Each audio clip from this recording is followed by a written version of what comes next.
Welcome to 3Oul 3Isters. My name is Oluka Jamila and you're watching UBC TV Inspiring Uganda. Today we are yet here again with another very fabulous story. We're going to be having a number of women today sharing their stories about their daily lives, their journeys in life, and also what they are going through. It's actually an exceptional show. But before we invite our guest here, I would like to give credit to Dotash for giving us such a beautiful place, always very reliable place that you can come and get everything you need for your home. I mean, from the furniture, dining, balcony set, everything, including the lights and the decor, you can make it in your home. So just drop by and come and have a look and then beautify your home. You don't need to go somewhere. You just have to come here and then you'll get all the things you need. This lady is all the way from Kcca, Kampala. And today there are quite a number of them and we'll be sharing their stories as I mentioned earlier. So, Madam, you're most welcome. Thank you. I'll start by asking you, tell us your name, where you're from. My name, I'm called Nabi Rose. I come from Namwongo. I'm working in the industry area. Yes. I'm working with Kcca. So Namwongo, is that your village? Yes. So in Buganda, they say Owandira Chi. So which clan are you from? What's your totem? I come from Jinja. I'm a Musoga. You were Musoga? Yes. Where they eat mboli, amaido, okobachi, okobachi. They say it okobachi what? Dada. You see? Grandfather. All that. So, Nabiri, you're called Nabiri. You're supposed to be a twin, isn't it? No. But they say it's I'm the one who produced twins. You are the one, sorry, you're a Nabiri. Yes. Today we have a Nabiri in this show. So Nabiri, tell us briefly, where did you grow up from? Which schools did you go to? Where you're working right now? I'm from Jinja. Yes. Buwenge, Town Council. I started in Buchonda Primary School from P1 up to P7. From there, I came to Rugazi. I started senior 1 up to senior 3. Then I go back to the village. There is a school there. They call St. Peter's College. Still in Jinja? Yes. I started there senior 4. After there, I branch because of money. Yes. Yeah, with my family, they did not have enough money. You never grew sugar cane because I know almost everyone grows sugar cane in Jinja. Sugar cane is there. But these days is there too much. But the other time, there is no sugar. So after school, when the school fees was not there, what did you go and do? Even I went up to Soga University. I was doing records and information management. But the money, I failed to finish. But at least you are somewhere, you see? You can speak, they call it the Queen's English. You know, that's the beauty about school. So now, where do you work? Maybe you can share with us where you work right now. From there, my first brother called my mother to come here in Kampala. We came from there. He put me in Kcca. So before you got children, how was Nabiri in Jinja? Nabiri was okay. You first tell me a bit of, maybe when you were a kid, you used to go to disco, you used to do what? You tell me. For me, I did not go to disco. So what did you used to do? I used to go to church. Which church? For me, I'm born again. You are born again? So when did you get born again? I was in senior 2. Senior 2 in Lugazi? Yes. Up to now? Yes. You don't take beer? No. But last time they put a party in Kcca, you people were dancing, you were drinking. I not take alcohol. Because I'm born again. You are born again. Our children, they are at home sitting. Last year, my kids was there at home. They did not go to school. And which class? Firstborn is P4. Then the second one now, she's in P1. Yeah. So she Even didn't the even baby, even the baby. 2 years. So even the kids didn't go to school the whole Yes, of they are last year. there sitting because of money. We sleep hungry. If you eat lunch, you got to sleep. So if Even they chased me in the house, I'm staying in church. right now, Yes. when did they chase you from your home? Because of money, the landlord, I don't have the house. Now you have been staying in church for how long? Now 3 years, 3 months. Okay, now what's your last message to people out there, the ones who are watching you right now? To be patient. Because if you are not patient, if I was not patient, I will be in Kabalagala because of the situation. Even believing in God, it is good. It's good to meet you, Nabire. Thank you for sharing your story. We'll make sure that at least people who are watching should be able to know that the situation is actually not good. She's a mother, single mother of 3 children, and what she's going through is not really humane to her.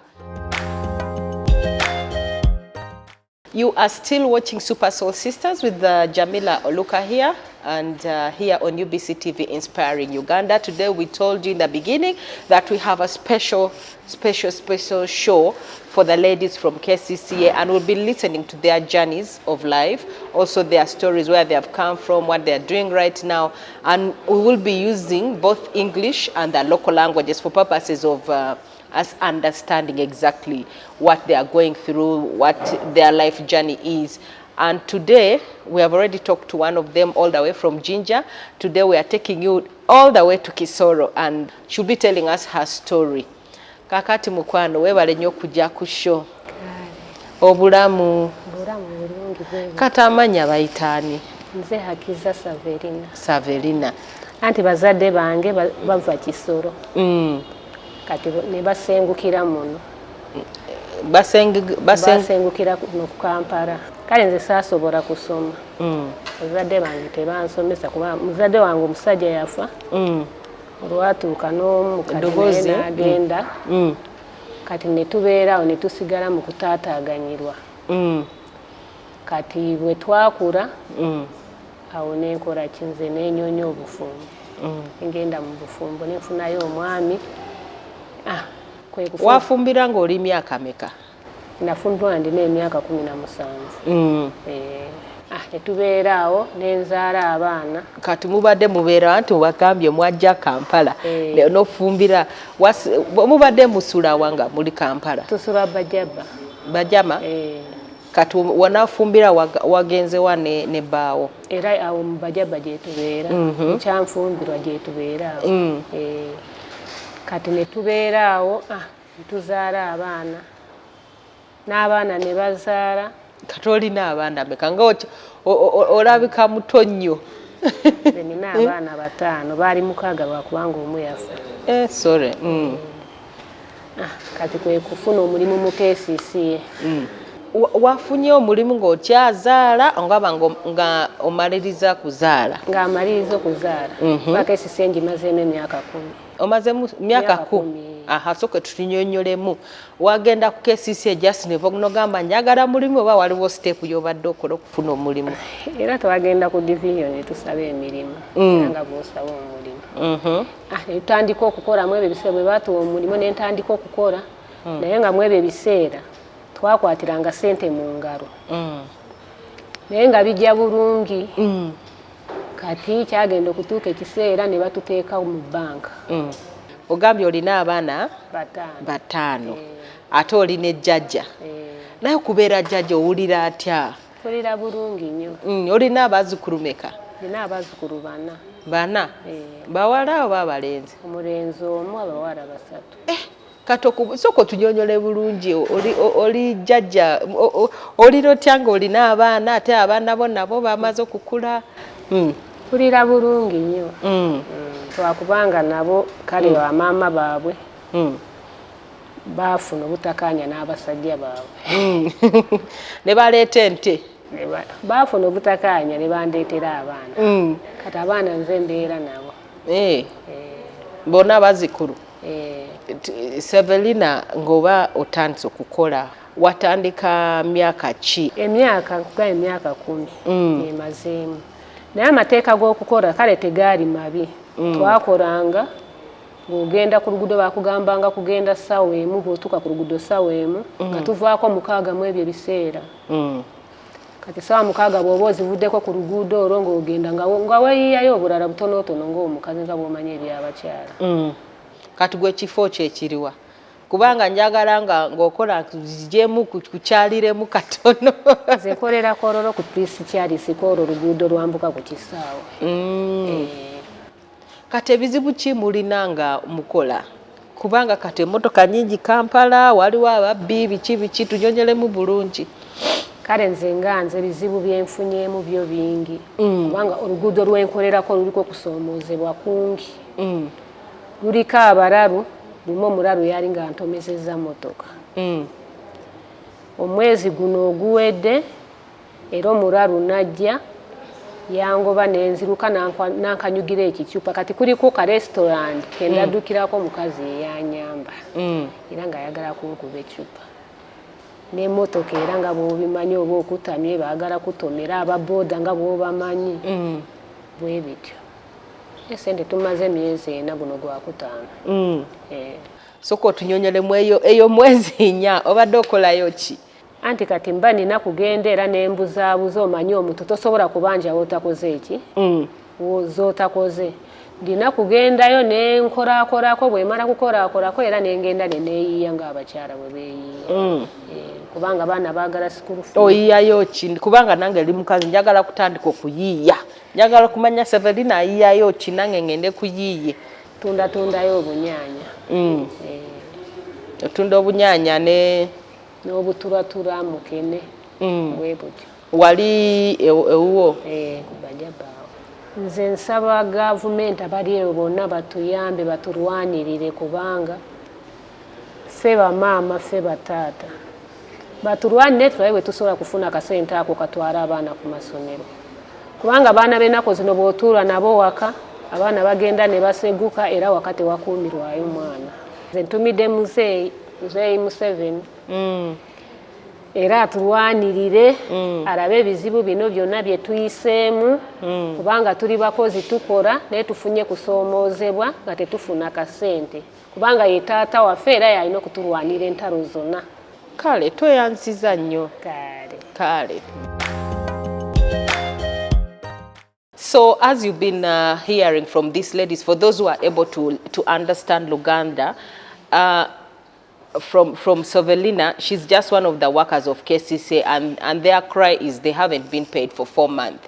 I mean, these are people who earn very little money and they haven't been paid for 4 months. She's a grandmother, she has children, their kids who are still at home, because now this is the season of kids going back to school. Some kids went back a week before, others are still going back to school, and for them, they don't even have a future of when their kids are going back to school. She's complaining of also other safety measures that they have on the road, like mad people chasing her, people who drive badly. I think also that traffic should look into that, because these are human beings. When someone is working, let's say someone is sweeping the road, people who drive should be conscious, because these are also people who have families, as you've heard. Most times when we are driving, we pass these people in high speeds, we splash water on them, we ignore them, but you can see this is a person who has a child, who has children, she's a grandmother, she's also a human being, and above all, she's a Ugandan like me and you and any other person. But also, just to speak on their behalf, I would suggest that government should try to look into this issue, because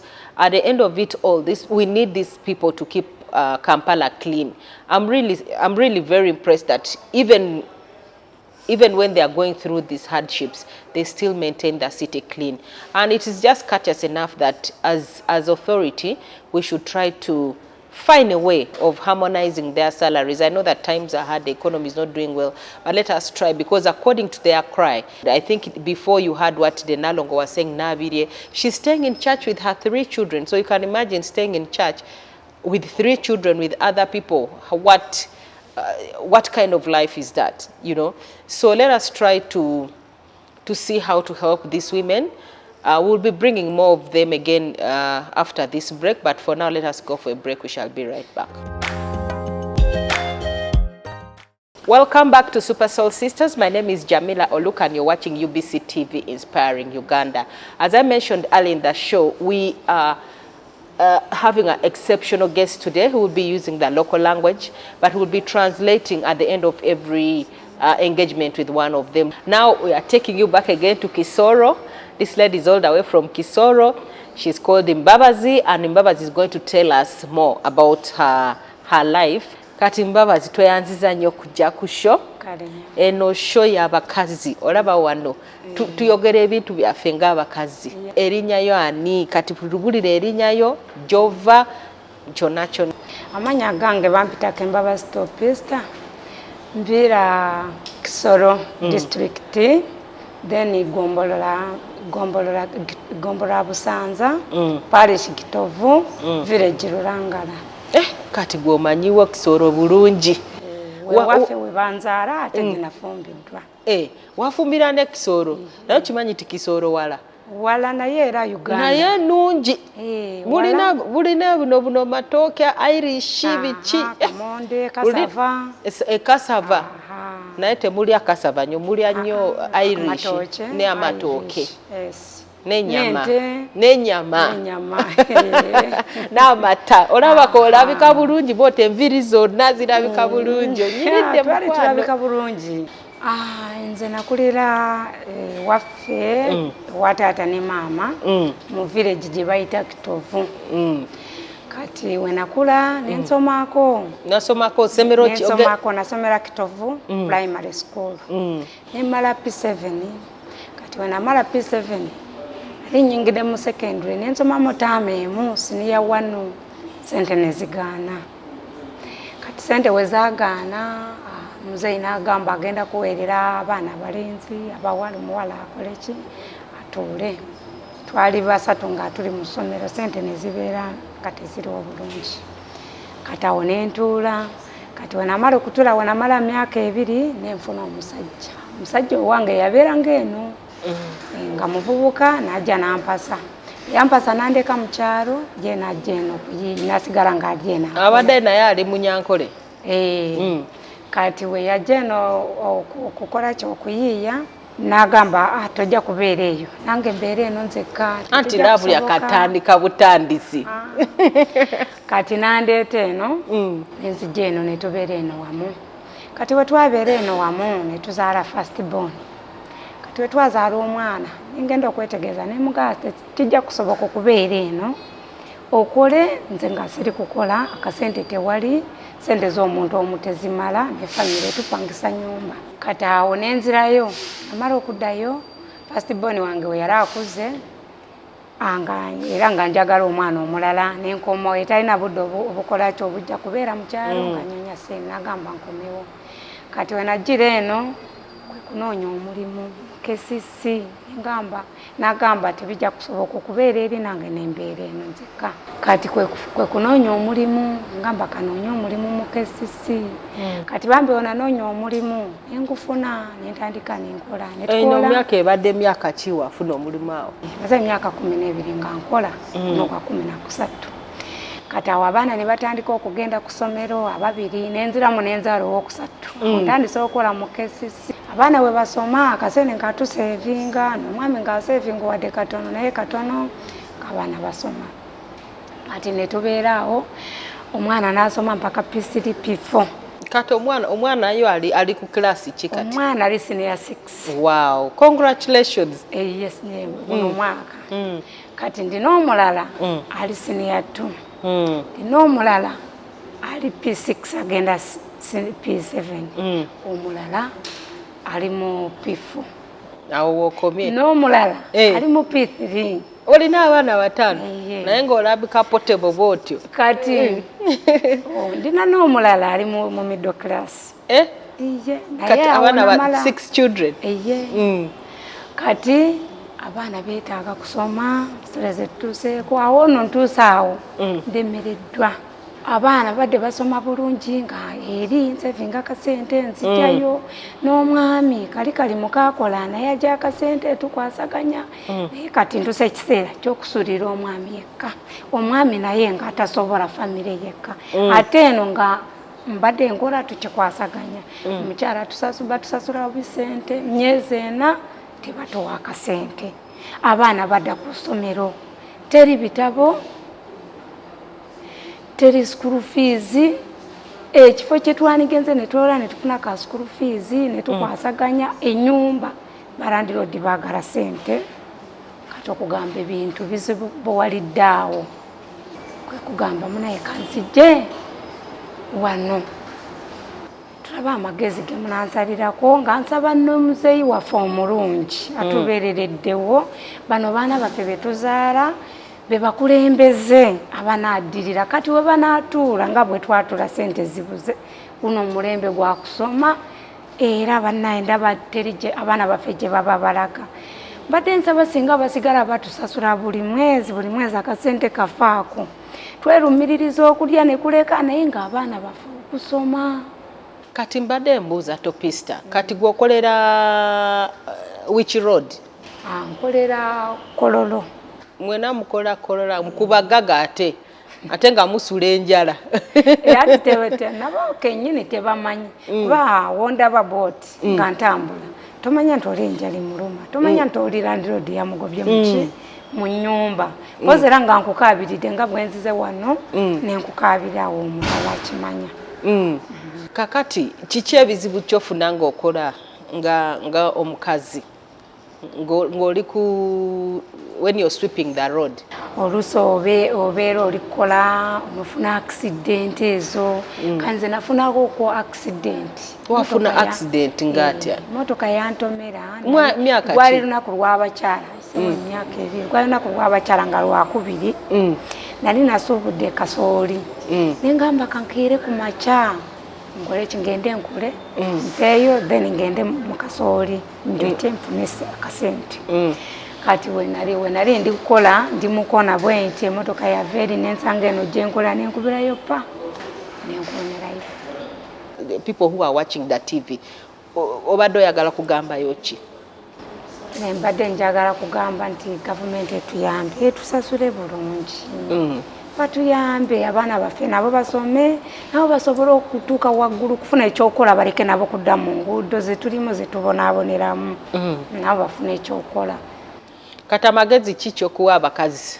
Bakyala bannange tufeeyo nnyo tukole tetuganye we tuba tubuze wano tukwatire wano woolima kano naleetaako okulya kavudde mu ndimiro wo naagenda kutunda nyanya bwekityo abawala banoonye emirimu bakole tebanyooma emirimu niwe bafuna omulimu nga gwa sente ntono bagende bakole baleke okubeera mu buyaayi tebukola tebujja kubatwala mu maaso teri future inaabatwala mu maaso atafunye school fees kusoma fina tetwasoma zaagaana so atafunye school fees kusoma anonye omulimu akole yeekolerere akuuma owuwe mukama namuwa omusajja owuwe ne waba nga atalina sente ne bakwasaganya babiri. Tweyanziza banaye mwebale nnyo mwebalire ddala okutukyaza mwebale nnyo mwebale okutwagala era mwebale okutwagaliza abaana baffe bali kusoma owadde kikole kitya bajja kusoma era banaatandika nakukola nammwe mwebale kuba mikwano gyaffe.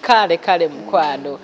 With that information, I would like to say that Topista Mbabazi has just shared her story. She's a mother of 6 children. So far they have been, the last time they received their salary was January. So meaning February, March, April and May, they haven't received anything. And here they are with the children going to school. She has a child who's in senior 6, another is in senior 3, and then the rest are also in primary, and then there is another who's in secondary. So she also advises women to be proactive, look for jobs, support your family, support your husband. She advises women to stop, being stubborn, being slaying without actually trying to work your way out. So those are some of the insights that she has shared here. She has also tasked government, especially His Excellency, to look into this issue so that they also work when they are happy. They also enjoy the Pearl of Africa, Uganda, as citizens of Uganda. This show is about sisterhood. We share our stories as women. So if you have any story that is very intriguing, interesting, that you want to share, please come to us. With that information, I will remind you that this show runs every Wednesday at around 9 p.m. I repeat on Friday, 11 a.m. And if you happen to miss by any chance that you're kind of taken up by anything, please, you can catch us on YouTube, still Super Soul Sisters. We also want to give credit to Dotash for giving us such a beautiful place. I always tell you that run before the stock runs out. With that information, we'll be going for a break. We shall be right back.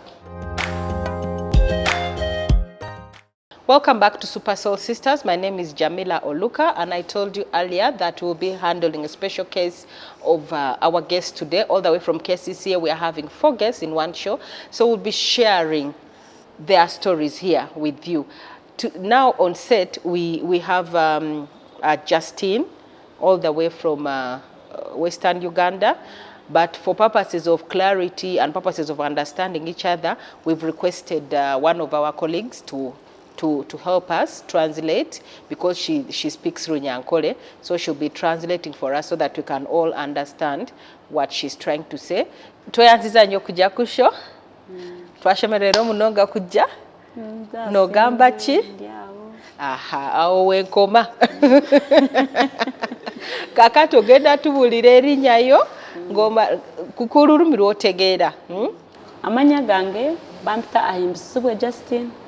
Ninzaribwa mu Rukunjiri district, sub-county Buyanja, Nyakabungo, Rubabo. Mu kyalo nkaba ndiyo nkuriro mu kuhinga no mu kulisa. Nazara y'abana babiri. Onarge nijo mu Kampala, nijanda gukora ngo bwa usigara.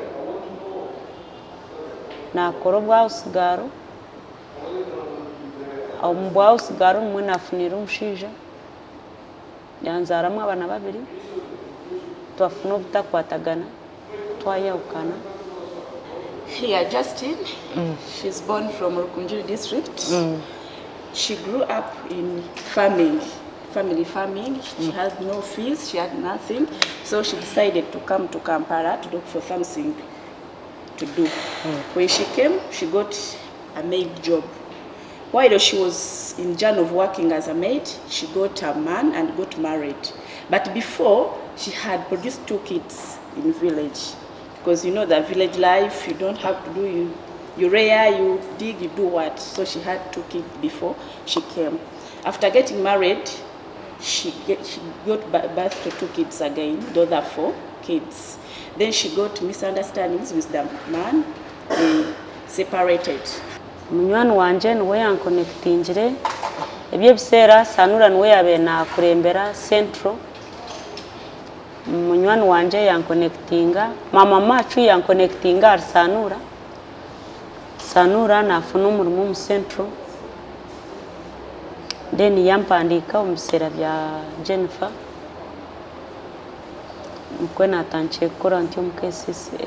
Okuza mu Kcca nkantine murumo. Nisha nakufuna mu Kcca. Through the friend, as you know, when you're at Mizigo renting, you have the next door friend. So at that rentals, there was a lady that connected her to Kcca, and she started working. Turi kubonabona twina kyakulya twina wakusura. Twine school fees z'abana baryomuka. According to her, the life is so hard. They sleep in Pastor's Ivan Church, where they stay. They eat once. The life is worth earning every day. They collect plastic bottles, though they weigh in kilo. So the more they collect the bottles, it means that's when they're going to eat. Justine, twashemerera munonga kujja ku show. And we hope that your issues will be addressed. These are some of the special shows we bring to you because we believe in equality, we believe in gender balance. Let me take it again. These are some of the shows we bring you which are special shows because these people have things they want to share with us, but because of the language barrier, sometimes it may be difficult. But here, we promote inspiring Uganda. So Uganda meaning every citizen has a right to to tell their story using the national broadcaster. That's why we have Justine, we have Sylvester, we have Nabire, we have Mbabazi. All those people have the same stories, similar stories, but different, you know, journeys in life. So that's why we have them here. So we've been watching Super Soul Sisters, and we thank you so much from the bottom of our hearts for joining us every Wednesday, 9 p.m. to watch this show. And for those who are watching at around 11 a.m., there is a repeat every Friday at around 11 a.m. And if you're watching on YouTube on Super Soul Sisters, please spread the word wide and beyond that Super Soul Sisters is always on YouTube. You can get it anytime, watch on your phone, watch on your laptop, watch anytime you want. But it's also good for you to tune on UBC TV for also other programs that you may get in our station. For now, I want to thank you once again for joining us on Super Soul Sisters. My name is Jamila Aluka. You've been watching UBC TV Inspiring Uganda. Have a nice time.